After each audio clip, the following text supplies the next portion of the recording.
Hello there! Gandang umaga po sa inyo lahat mga kababayan, mga ka-Go Agri. Hep hep! Ang sagot yan, Go Agri. Ngayong Sabado, dito po sa Radyo Pilipinas, 738 kHz on AM band. Kumusta kayo mga magsasaka at mangingisda, mga agripreneur, mga vloggers, mga influencers, hello there, mga content creators na involved din sa agriculture and development programs. Kumusta? Nationwide and worldwide. Naimbaga bigat yung amin na po, mga kababayan, mga taga Ilocos, Masantoy sa Kabusan at Sikoy namin, mga taga Lalawigan ng Pangasinan, mga taga Pampanga, Maibabag po, at mga taga Bicol naman, Maray na Aga, Sindagubos, mga tugang, mga manoy, mga manay, mga padi. Ang ating mga kababayan dyan sa Visayas, nako, maayong buntag, mga kaigsuunan, steady ka diha. At ang ating mga kababayan na sa Mindanao, Assalamualaikum wa barakatuh, peace be with you. Ito ang Go Agri, great opportunities in Philippine agriculture. Galing ha? Tata Rodi, good morning. Ay, Ate Tess, nako, hello. At saka si Engineer Jobel. Ayos ba, Engineer Jobel? Thank you. Ang aking team dito sa Go Agri, nako, kinig, nood kayo. Samang platform, nasa 738, nasa FB, nasa YouTube, ay nasa Channel 3 ng PTV at syempre ng TV Plus. Kasama diyan ang For the Backs TV, channels 45 to 49. Nationwide, worldwide. Kinig-nood kayo. Alam niyo kung bakit. Itong araw na ito, special ang pag-uusapan at ang inyong malalaman ng impormasyon. Alam po ninyo ang ating mga kaibigan na mga content creators. Ayan, mga content creators, mga influencers, mga vloggers kung katawagin nila sa social media, nabibigyan ng pansin na ngayon dahil meron ng pag-uusap sa lipunan sa ating bansa. Hindi katulad naming nasa mainstream media, meron ding mga ganap na ganoon. Kaya alamin nga natin, kahapon lamang, may pinag-uusapan dito ay may kaugnayan dito sa online gambling. Ang mga influencers, content creators daw ay sinisita ng ating pamahalaan na i-take down ang mga ganong aspeto ng paglalagay sa social media, yung mga online gambling. Makakausap ko and joining us via Zoom ay ang co-founder ng United Vloggers and Influencers of the Philippines o UVIP. Galing na pangalan, no? Si Mike Cerveza. Tanyag po ito na vlogger sa ating bansa. Kaya makakausap ko, kausapin natin. Magandang umaga sa iyo, Mike. Good morning. Magandang umaga, Boss Kiko, Boss! at sa mga tagapanood. So, libo-libo mong tagapanood ngayong umaga. Madadagdagan Magandang na. umaga po sa inyo lahat. Hindi na lang libo-libo yan at magiging milyon-milyon na kasi nandyan ka na. Thank you. Salamat sa pagtanggap ng aking tawag na ikaw ay makapanayam ngayong araw na ito. Boss Mike. Salamat po sa pag-anyaya. Boss Mike, pinag-uusapan kahapon ng isang grupo ng advocates tungkol dito sa digital platform na ang pamahalaan kausapin o nasabihan ang mga influencers, mga content creators na i-take down yung mga nasasama, hindi naman lahat ito, pero may mga naisasama doon sa online gambling. Ano ang take nyo rito? Ano ang reaction ng inyong grupo sa UVIP, Boss Mike? Yan po madalas din po namin na pag-uusapan sa aming grupo at sa aming hanay. Gawa nga ng talagang kami nababahala rin. Dahil sabi nga namin yung sugal sa Caracruz, sa kalsada, sa lansangan, yung mga sugal sa baraha, sa mga bahay-bahay, pinagbabawal. Bakit itong nasa online na talamak? Okay lang, parang yung mga platform ng mga iba nating mga kasama ay madalas natin makita. Yun So kami po ay tumututol at sang-ayon.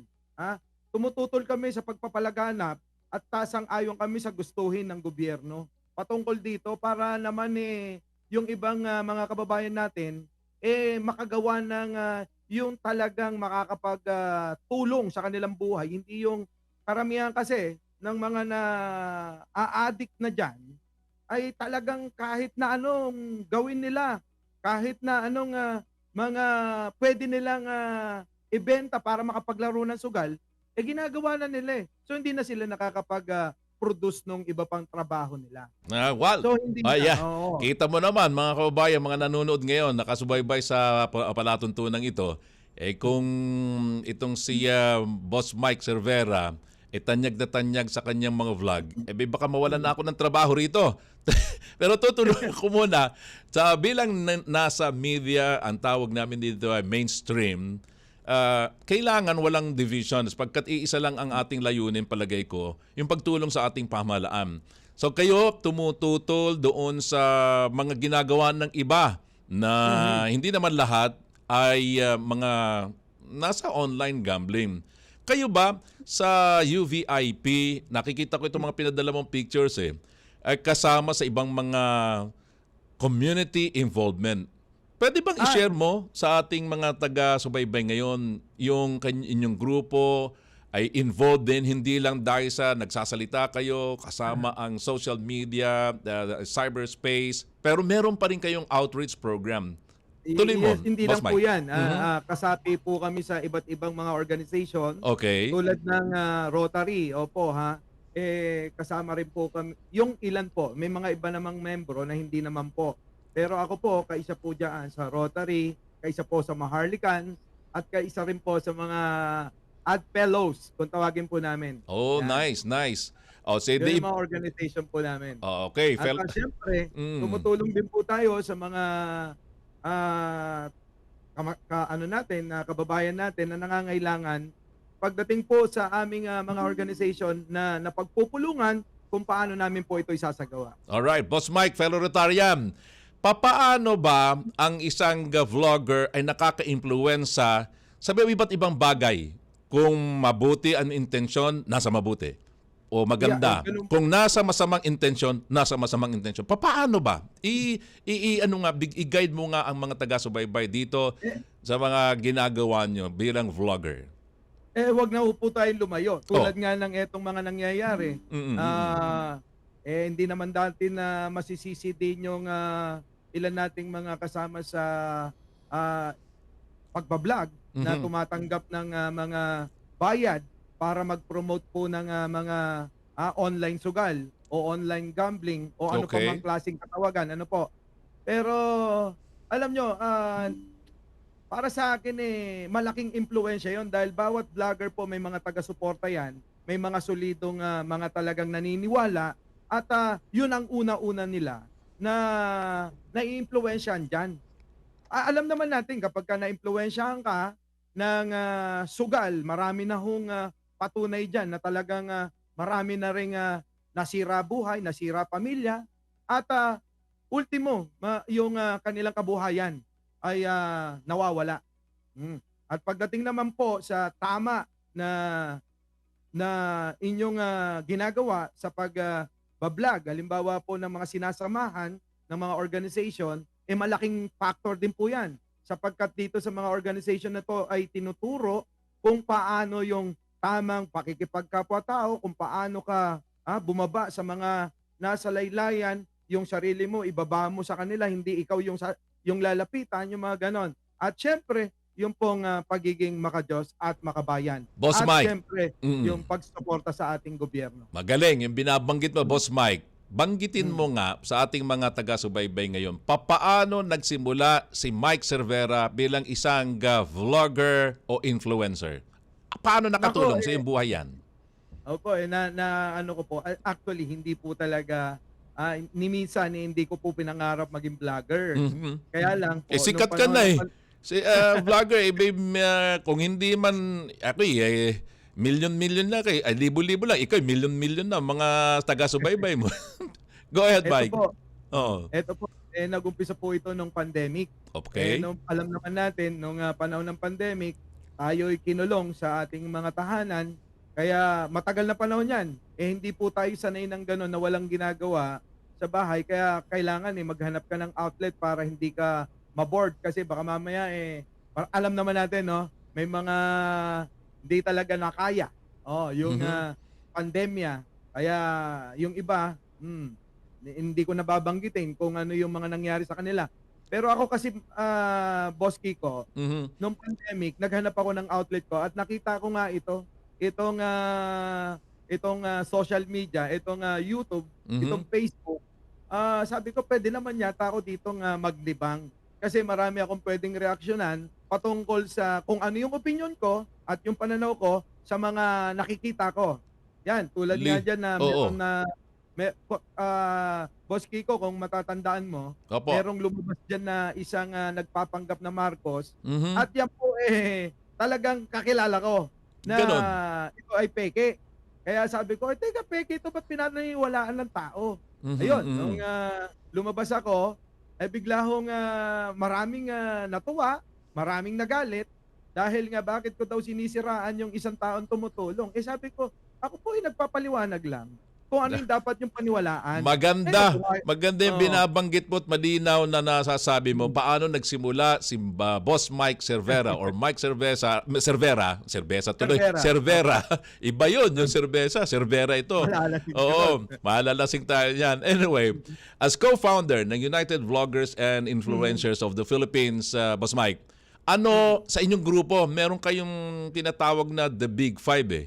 Kayo ba, I- nagkakaroon, iba-iba rin ang inyong idea, no? At iba-iba rin ang the topic na dinidiscuss. Meron bang Tama po. pagkakataon na kayo ay pwedeng pagsamahin sa isang medium na katulad dito, radio, telebisyon, Mm. hindi lang nandyan kayo sa cyberspace, ano? Hindi lang sa social media. Tama po, Boss Kiko. At Mm. kamakailan nga naimbitahan kami sa inyong himpilan Oo na nga. mayroon pong plano Mm. at maaari na pong mapanood kami itong The Big Five. Ito Mhm. pong The Big Five kami rin po yung founder ng UBIP nung ito po panahon po ng bagong-bago pa lang si Pangulong Bongbong Marcos sa Malacanang. Oo. Nabuo po 'yan. Tama. Hanggang ngayon nandiyan pa rin naman po kami. At eto na nga, nagsama-sama kami sa isang channel. Mapapanood niyo po 'yan sa The Big Five YouTube channel. Mhm. Opo. Nandiyan po kami, nandiyan ang aming mga kasama, si Coach Jarrett, Sangkay Janjan, Mark Ramos, Takeru Miyamoto, at marami pa pong iba Wow, na power. mga member po namin para po Mhm. makapagbigay ng mga opinyon at pananaw na dapat niyo pong paniwalaan. Okay, unahan na natin sila, no? Nabanggit mo naman kasi nililid kita doon talaga dahil sa mga susunod na araw, dito nyo Opo. mapapakinggan sa 738, labas din Mhm. sa 104.3 FM at saka merong social media ano pa rin, the platform, tuloy-tuloy. Kanya-kanya po ito at pero iisang grupo. Kaya ang tawag ninyo ay The Big Five, yung United Vloggers and Influencers of the Philippines. Sa palagay mo, ano ang pwedeng maitulong ng ating, yung inyong grupo, The Big Five, sa paggalinang ng development programs, sa pag-unlad ng ating bansa? Boss Mike.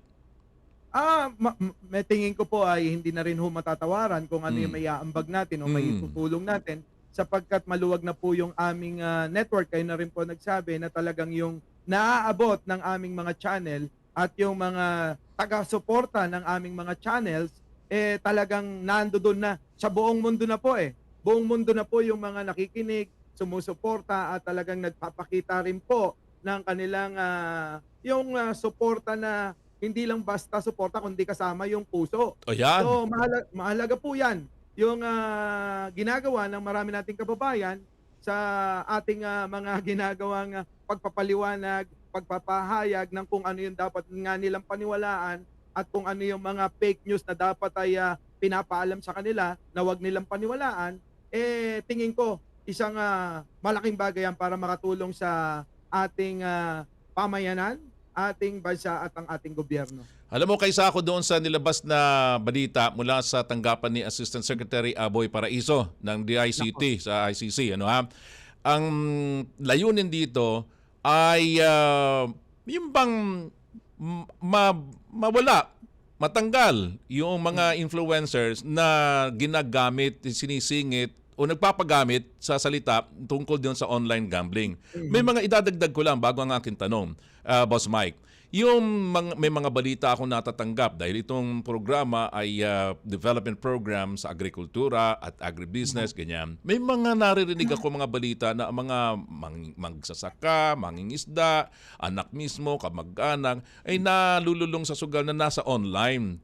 Ano ang pwedeng iambag ng UVIP, the Big Five, upang nang sa gayon ay kaisa sa gobyerno ito sa panawagan ni Assistant Secretary Abby Paraiso na mawala, matanggal ang online gambling sa ating bansa? Ay, kami po lagi pong nakasuporta. Sabi ko nga kanina, kami po ay pro-government. Kami Mhm. po ay laging nakasuporta kung anumang programa ng anumang sangay ng gobyerno, ng Alright. ating pamahalaan. At kung yan po ay ang kanyang layunin ng kagalang-galang at talaga naman napakasipag na itong si ano ba ito, si Director Paraiso. Asik Aboy. Opo. Oo. Oo, si Asik Aboy. Mm. Asahan po ninyo na kasama po kami sa pagpapalaganap para ipaliwanag sa ating mga kababayan na hindi talaga makakabuti at walang maidudulot na maganda sa ating pamumuhay ang mga online sugal.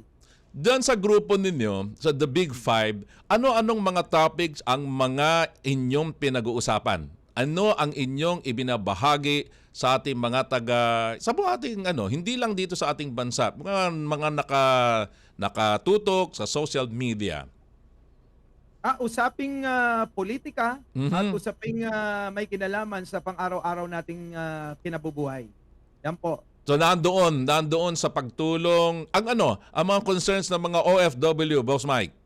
Yan, isa pa yan, yan isa sa aming gustong gawin Mhm. na makaikot muna sa ating mga kababayan ng kung ano man yung inyong mga problema sa ating mga sangay ng gobyerno ay pwede nyong idulog sa aming magiging bagong tahanan sa Radyo Pilipinas. Opo. At Mhm.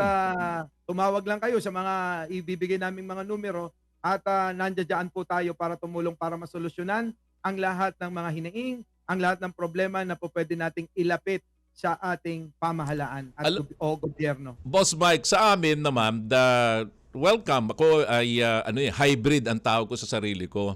Meron akong konting kaalaman sa social media, sa vlogging, at saka blogging, meron sa mainstream.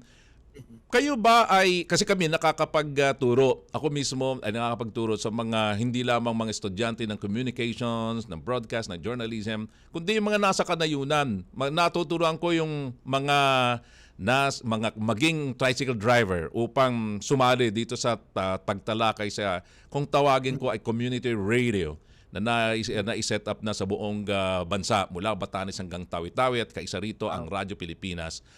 Ano ang sa palagay niyo yung pwedeng maiambag ng UVIP upang yung mga estudyante man, mga kabataan man na nagsisimula sa pagiging content creator, ano may iambag niyo upang maging responsable ang mga taong gustong sumabak sa pagiging content creator, influencer o vloggers?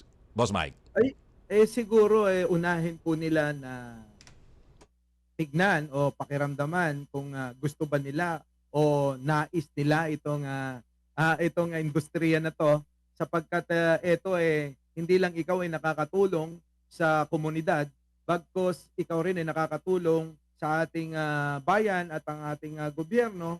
Malaking bagay po 'yon na dapat alamin niya muna kung kakayanin ba niya yung lahat ng mga pagsubok dito, dahil lahat naman hindi pwedeng instant lang na ikaw eto na, may hawak na akong camera, meron na akong camera at mayroon na akong microphone dito sa aking harapan, pwede na. Kailangan nating aralin muna kung paano magiging responsable at kung paano hindi maging fake news. Kasi alam mo, Boss Kiko, no, maraming hindi ko nila lahat pero marami pong mga ganong klase na akala nila kapag nakaharap na po sila sa camera at napapanood na sila ng maraming tao at meron na silang mikropono, ay pwede na nilang sabihin yung lahat nila pwedeng sabihin. Hindi po ganon. Kailangan maging responsable po tayo sa kung paano tayo magpahayag ng ating mga opinyon at pananaw para mas paniwalaan at mas makuha at mas maniwala lalo yung ating tagapakinig. Galing! Alam mo, hindi ko muna babanggitin kung anong oras yun, kung anong araw ang launch nito. mayroon pong pag-uusap at palalakasin pa ito. Kaya ang tabayanan nyo na lamang po. Pagka pinagsalita ako pa itong si Boss Mike ng ilang minuto pa, baka mawalan na ako ng programa rito. So, anyway, salamat Boss Mike at binabati natin ang UVIP. Kaisa ang UVIP sa layunin ng ating pamahalaan na mawala ang illegal gambling, online gambling sa ating bansa. Boss Mike, ang panghuli, mensahe mo sa ating mga taga-subaybay ngayon bago kita pawalan. Nako, isang malaking karangalan po ang paanyaya niyong ito para naman makapagbigay tayo ng ating mga nais ibahagi sa ating mga kababayan na pananaw at mga opinyon. At syempre, pagkakataon na rin po ito sa aming grupo, UBIP/The Big Five. Ano po? Yung The Big Five, hindi lang po 5 yan, kundi marami talaga yan na mga nakapaloob dyan ng mga influencers at mga vloggers. Opo, at sana abangan nyo po ang aming pagtatanghal sa ating panibagong tahanan dito po sa Radyo Pilipinas. At syempre, Kakiko, Boss Kiko, maraming salamat sa panyaya. At sa inyo pong team, maraming salamat din. po. Magandang umaga. Pinapaabot ni Boss Dindo Amparo, aka Director General Fernando Sanga, ang congratulations sa inyo at ang pagsuporta sa future collaboration nitong ating sa mga influencers and content creators. Mabuhay kayo, Boss Mike Cervera. Oo, dahil magkakaroon tayo. Thank you, Boss Mike. Magkakaroon tayo ng imbitasyon sa mga future mga content creators upang magkaroon ng collaboration, maituro ng maganda at wasto ang tamang paggagawa ng content creation, influencing o kaya yung vlogging, magiging good at saka yung mga tama na pagba-vlog at maging content creator at influencer. Mabuhay ka, Boss Mike Cervera. Thank you. Maraming salamat. All right. Si Mike Cervera, ang co-founder ng United Vloggers and Influencers of the Philippines. Magbabalik po ang Go Agri. Diyan lang po kayo sapagkat susunod yan, usapang lupa at tubig. Makinig po kayo, kinig at nood. Magandang umaga sa mga nakikinig ngayon na mga magsasakang narayan na doon po sa kanayunan sa Cordillera Administrative Region. Diyan, Benguet, Itogon at saka sa, ang layo pa pala nito. At Ites, yung mga nandyan sa Baguio City, ay gandang umaga po. Naimbag. Alright? Hep hep! Hep hep! Go Agri!